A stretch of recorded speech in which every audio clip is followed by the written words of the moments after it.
ডিআইজিও কোম্পানির যেই ব্র্যান্ডগুলো রয়েছে আমি সেই নামগুলো বলে দিচ্ছি। অডিও শুনে হোক, মুখস্থ করে নিতে পারো একটুখানি, বা খাতায় লিখে নিতে পারো। এটা নলেজে রাখার জন্য, যে আমাদের কোম্পানির কি কি ব্র্যান্ড আছে সেটা নলেজে রাখার জন্য বা জানার জন্যই প্রয়োজন। বাকি খুবই সহজ জিনিস। আমাদের যে তিনটে ব্র্যান্ডের প্রমোশন হবে: X citron rum, X dark rum, X vodka, এই প্রত্যেক কটারই একটা কম্পিটিশন ব্র্যান্ড আছে। কম্পিটিশন ব্র্যান্ডের বাইরে যে যাই ব্র্যান্ড কিনুক না কেন, সেটা হতে পারে আমাদের ডিআইজিওর ব্র্যান্ড, হতে পারে অন্য কোনো কোম্পানির ব্র্যান্ড, আমরা কাউকেই অ্যাপ্রোচ করব না।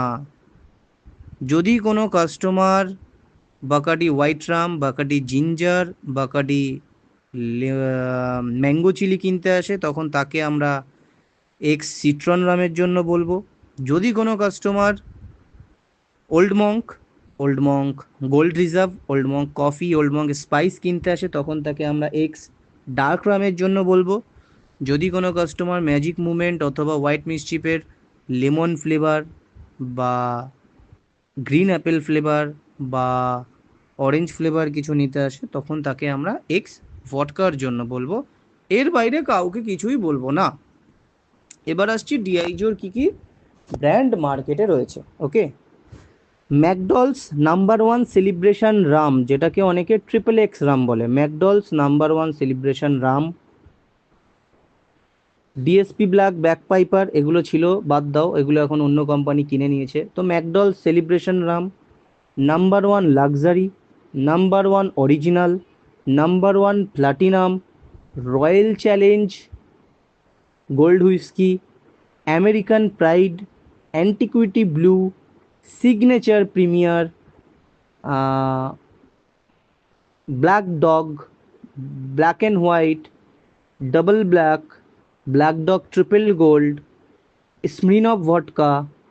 এছাড়া যে ইন্টারন্যাশনাল ব্র্যান্ড জনি ওয়াকারের যে ভ্যারিয়েন্ট আছে, red label, black label, blue label, gold label, Johnnie Walker blond, এই সব হচ্ছে মোটামুটি ডিআইজিও কোম্পানির ব্র্যান্ড। আমি বেসিক কিছু জিনিস বললাম যেগুলো র্যান্ডাম একটা দোকানে বিক্রি হয় বা চলে, আরও অনেক আছে, এগুলো নলেজে রাখলেই হবে। এই নামগুলো লিখে নিতে পারো খাতায়, নিয়ে একটু দেখে নিতে পারো, তাহলে নলেজে থাকবে ডিআইজিওর কী কী ব্র্যান্ড আছে যে মার্কেটে মোটামুটি চলে।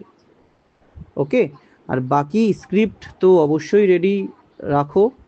এছাড়া কিছু বেসিক জিনিস, কাস্টমার পাইট যদি কিনতে আসে, আমরা তাকে দুটো নিপ অথবা 750-র জন্য অ্যাপ্রোচ করব। ক্রস কোশ্চেন যদি কিছু করে, যেটাই করুক না কেন, ভালো মন্দ নেবো না, খাবো না, আমার তো ফ্লেভার, তোমার তো নর্মাল, আমি কেন নেব, আমি আমার ব্র্যান্ড বদলাবো না, এক্স ওয়াই জেড, যেটাই বলুক না কেন, তার পরিপ্রেক্ষিতে যে কথাগুলো হবে সেটা হলো, আমি অনেক কাস্টমারকে সাজেস্ট করেছি, তারা খেয়ে ভালো ফিডব্যাক দিয়েছে, আশা করছি আপনারও ভালো লাগবে, আজকে একবার ট্রাই করুন। এটা একটা পয়েন্ট। আর একটা পয়েন্ট কী হতে পারে, যে আপনি তো অন্য দিন নেবেন বলছেন, সেটা আজকে একবার আমার কথা শুনে ট্রাই করে দেখুন, আপনি পরে যেদিন আসবেন আপনার ফিডব্যাকটা জানিয়ে যাবেন যে আপনার কেমন লাগলো। ওকে, এই মোটামুটি দুটো পয়েন্ট রয়েছে যেটা সেইভাবে বলা যেতে পারে। আরও একটা পয়েন্ট বলে দিচ্ছি, যে কোনো কাস্টমারকে যদি বলতে হয় যে দেখুন এটা ডিআইজিও কোম্পানির প্রোডাক্ট, এবং ডিআইজিও এমন একটি কোম্পানি যারা জনি ওয়াকার, ব্ল্যাক ডগের মতো বড় বড় ব্র্যান্ড তৈরি করে। কাস্টমার কিন্তু ডিআইজিও কোম্পানি কে কী ব্যাপার জানে না, নাম শোনেনি, কিন্তু জনি ওয়াকার, ব্ল্যাক ডগ এগুলো একটা পপুলার ব্র্যান্ড, ইন্টারন্যাশনাল ব্র্যান্ড, এগুলোর নাম শুনেছে, তারা জানে। তো সেইভাবেই তখন বলা হবে যে আপনি আজকে অতি অবশ্যই একবার ট্রাই করুন, বিকজ এটা ডিআইজিও কোম্পানির ব্র্যান্ড, এবং ডিআইজিও এমনই একটি কোম্পানি যারা জনি ওয়াকার, ব্ল্যাক ডগের মতো বড় বড় ব্র্যান্ড তৈরি করে। ওকে, তো এই তিনটে পয়েন্টও মাথায় রাখতে হবে। কেউ কোনো ক্রস কোশ্চেন করলে তার পরিপ্রেক্ষিতে এই অ্যান্সারগুলো বলতে হবে।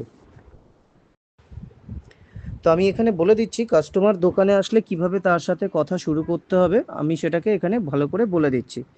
তো সাপোজ কোনো কাস্টমার যখন দোকানে আসবে, তখন ফার্স্টে নিজেকে গিয়ে কথা বলাটা শুরু করতে হবে, যে আমি অমুক, মানে নিজের নাম বলে, আমি অমুক ডিআইজিও কোম্পানি দিয়ে এসেছি, আজকে আপনি কোন ব্র্যান্ডটা নিতে এসেছেন।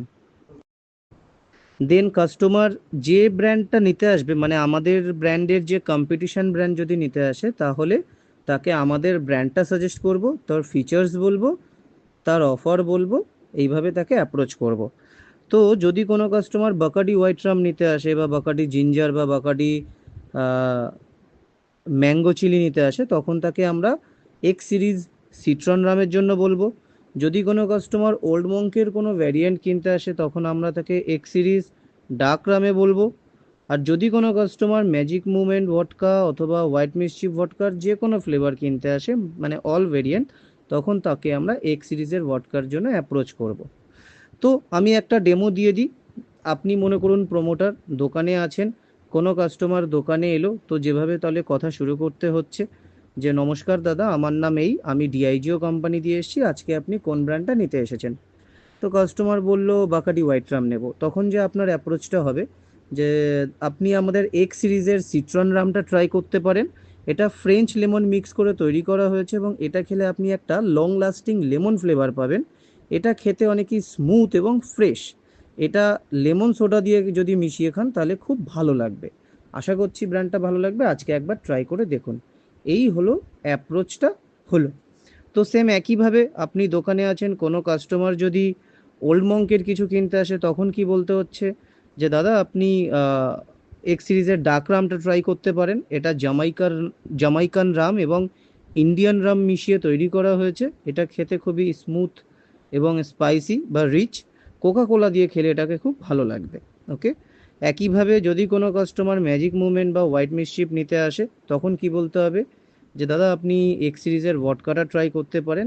এটা হলো একটা সিঙ্গেল গ্রেইন ভডকা, যেটা ট্রিপল ডিস্টিল করে বানানো হয়েছে এবং এটা একটা চারকোল ফিল্টার ভডকা। এটা খেতে অনেকটা স্মুথ এবং বেটার, লেমন সোডা দিয়ে খেলে খুবই ভালো লাগবে। তো এইভাবে কাস্টমারকে অ্যাপ্রোচ করতে হবে। প্রথমে নিজের ইন্ট্রোডাকশান দিতে হবে যে আমি অমুক, ডিআইজিও দিয়ে এসেছি, আজকে কী নেবেন তাকে জিজ্ঞাসা করা।